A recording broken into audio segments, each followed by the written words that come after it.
Messi রোনালদোই আমার ফুটবলের প্রথম আর শেষ ভালোবাসা। মানে ফুটবল মানে আমার কাছে রোনালদো, আর রোনালদো মানে ফুটবল। আমাদের দেশের ম্যাক্সিমাম সমর্থকই ব্রাজিল আর্জেন্টিনা, ম্যাক্সিমাম যদি আমরা বলতে চাই।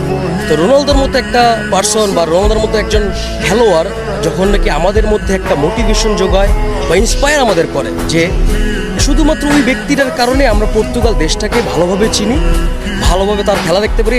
এতগুলো রাত জাগা আমাদের সামর্থ্য বা এতগুলো রাত জাগা আমাদের খুবই আনন্দ দেয়। মধ্যে গডকে মেসি রোনালদোর মধ্যে কে গড, এটা তো চলতেই থাকবে, এটা নেভার এন্ডিং টাইপ, যেমন ম্যারাডোনা প্লে চলে আসছে। কিন্তু যদি হোল প্যাকেজটা দেখেন, হোল পার্সনটা দেখেন, যে কে বেশি ইন্সপায়ার করবে, কে বেশি বিরাট কোহলি ক্রিকেটার কি, সে হচ্ছে রোনালদো তার ইন্সপিরেশন, এরকম করে মানে ফুল একটা জেনারেশন তাকে তার থেকে ইন্সপায়ার। তো ওই দিক থেকে যদি চিন্তা করেন আর হিউম্যানিটির দিক থেকে যদি চিন্তা করেন, তাহলে আমাদের কাছে ইভেন অনেকের কাছে রোনালদো গ্রেটেস্ট এভার। বাট